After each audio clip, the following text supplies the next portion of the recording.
저는 신경옥이라고 합니다. 제가 지금 발표할 글은요, 지난 4월에 청파도서관 개관 3주년 기념 100일장 대회에서 입상한 내용입니다. 읽어보겠습니다. 연인 같은 친구야, 주님의 이름으로 사랑하고 축복하며 문안한다. 온 천지가 주님의 신호에 순종하여 아름답게 치장을 하고 마음껏 뽐내는구나. 덕분에 우리 눈과 귀와 마음이 호사를 누리니 그저 감사할 뿐이야. 요즘은 제 본연의 모습을 가지고 아련히 피어나는 나뭇잎들이 꽃보다 더 예쁜 것 같기도 해. 모든 것이 감사야. 요즘 날씨가 고르지 못하지만 몸살 감기는 사양해. 항상 건강하고 활기차게 건강관리, 체력관리 잘해서 천국문에 이를 때까지 항상 기뻐하고 감사하며 주님께 딱 붙어있자. 친구야, 인사말이 너무 수다스러웠지? 너하고 얘기하기 시작하면 방언 터지듯이 줄줄이 튀어나와 제어가 안 되는구나. 실은 오늘 너에게 정말 귀한 책을 소개하고자 펜을 들었어.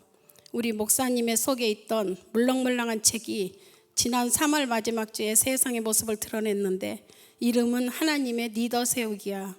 책 표지 색깔은 성령의 불을 연상케 하는 빨간색인데 아무튼 멋져. 마침 20대 국회의원 선거를 앞둔 시점이라 반갑고 관심 100배였지. 리더란 뭔가 일단 찾아봤어.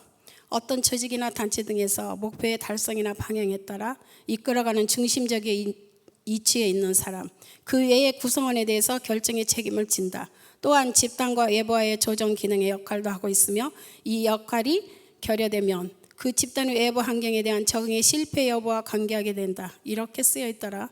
이와 같이 생각하면 정치 리더란 어떤 정치 단위에 있어서 자원을 위탁하고 최종 목적을 선택하고 정책을 좌우하는 권위를 가지고 있는 사람이라고 할 수 있는데, 너도 알다시피 정치와 리더와는 거리가 먼 내가 할 얘기는 없고 목사님의 책 얘기로 바로 넘어갈게. 표지 빼고 첫 장을 넘기면 추천의 글이 있는데 이 책은 리더십의 핵심을 간파한 책이다라고 첫머리에 써놓으셨더라. 난 새로운 책을 만나면 설렘과 기대감 때문에 살짝 흥분하면서 긴장하기도 해. 주님은 이 책을 통해서 어떤 얘기를 들려주실까? 이럴 땐 일단 잠깐 기도해야겠지? 고마우신 하나님 아버지, 이 책을 읽는 동안 성령님을 통해 말씀해 주시기를 원하옵고 제 눈과 귀를 열어 아버지의 말씀을 보고 아버지의 말씀을 듣게 도와주시기를 간절히 원합니다. 예수님의 이름으로 기도합니다. 아멘. 시작은 비전의 리더십인데 이사야 얘기야. 난 이사야서를 참 좋아하는데 이사야서를 떠올리면 거룩과 심판과 회복이 생각나. 이사야는 거룩하신 하나님을 뵙고 보내심을 받아 하나님의 뜻을 거역하며 반항하는 이스라엘 백성과 모든 민족들에게 심판이 임할 것을 예언했으며, 하나님은 모든 나라들과 그 나라들의 통치자들과 비교할 수 없는 절대 주권을 지니신 분으로 소개하며 예언했지. 예수님이 오시기 700년 전에 메시아 탄생을 세세히 예언하여 백성들에게 회복에 대한 약속을 생각나게 하셨으니 감동이야.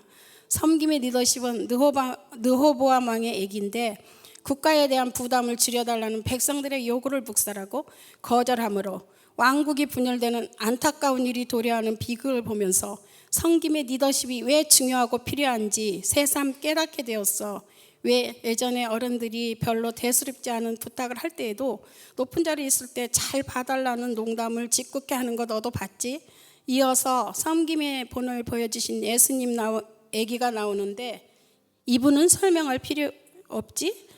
또 섬김의 본을 실천한 누스 얘기가 이어지는데 가장 심각하고 어두운 시기에서도 충실함과 헌신과 사랑을 보여주는 아름다운 행실이 하나님께 복을 받아 마침내는 다윗 왕의 증조 할머니로 유다 지파의 족보에 이름이 올라갔지. 부럽지? 상생의 리더십에선 나발의 사악함을 다윗의 인내와 절제로 잘 참아내게 저건저건 생명싸게 얘기를 하는 현명한 아비가일 얘기이고, 책임의 리더십에서는 별처럼 빛나는 에스더가 목숨을 건 신앙적인 용기로 왕에게 나아갔고 하나님의 극적인 개입으로 왕의 총애를 받아 어리석은 하만의 계략을 꺾고 민족의 생명을 구해내서 별처럼 영원히 빛나지. 경례의 리더십은 종려나무 아래서 사람들의 상담과 재판을 담당했던 여사사 드보라 얘기야. 내 생각에 아마도 최초의 상담사이자 여성 법관이었을 거야. 특이하게 하나님은 이스라엘 백성을 구원하시기 위해 여성 일꾼을 세워 하나님이 원하시고 계획하신 귀한 일을 맡겨주심을 보면서 약한 자를 들어쓰시는 하나님을 다시금 알게 되었어. 바락에게 승리를 예언했으며 가나안 군대와 싸울 것을 권면했고 겁이 많고 믿음이 없는 바락을 격려하며 전쟁터로 함께 나가 승리를 이루어낸 용감한 여전사지. 결단의 리더십에선 간악한 무리들의 모함으로 사자굴에 던져졌던 하나님의 보호하심으로 살아난 다니엘의 얘기야. 목숨의 위협을 알면서도 불의와 타협하지 않는 신앙의 결단이 돋보이며 의인의 승리와 악인들의 파멸이 대조를 이루지. 도전의 리더십은 당연히 도전 정신이 강하고 뛰어난 갈렙이 등장하고, 연단과 포용의 리더십에는 다윗과 요셉의 얘기가 시작되는데 죽음의 위협을 느끼며 도망자 신세가 된 다윗과 질투심 많은 형들에 의해 애굽 땅에 노예로 팔려간 요셉의 처지가 다르지 않다고 생각해. 그들의 고통과 괴로움과 서러움이 오죽했을까. 하지만 하나님이 함께 하심으로 끝까지 인내하고 용서하고 권력을 함부로 남용하지 않는 법을 배워서 자기들을 괴롭혔던 사람들을 너그러이 용서하고 선대하는 모습은 우리가 정말 배우고 본받아야 할 거야. 마지막으로 긍정의 리더십은 여호수아의 얘기로 일단 끝나지. 그런데 친구야, 이렇게 완벽한 리더가 이 땅에는 없고 다만 한 분 예수님밖에 없지. 그래서 희망사항인데 이번에는 지혜롭고 겸손하고 열정적이고 포용력 있고 비전이 있는 리더가 많이 뽑혀서 서로 공감하고 상생하며 격려하고 긍정적이고 책임감이 있고 미래를 향해 도전적이며 영성까지 갖춘 리더를 원한다면 욕심일까 꿈일까? 정부뿐이겠어? 교회나 사회, 학교, 사업장, 가정 모두 좋은 리더가 세워져서 우리 모두 행복한 세상을 만들어 갔으면 해. 그래서 리더들에 대한 우리의 태도도 많이 바뀌어야 된다고 생각해. 왜냐하면 모든 권위는 하나님이 정하셨으므로 비판하고 배척하고 불복종하는 것은 그분들이 계신 하나님의 권위와 명령을 거스르는 것이라는 생각이 들어. 바로조차도 하나님이 세우신 왕인 것을 성경에서 보고 별 악의 없이 했더라도 하나님이 위임하신 권위에 반대하면 안 된다는 것을 알았어.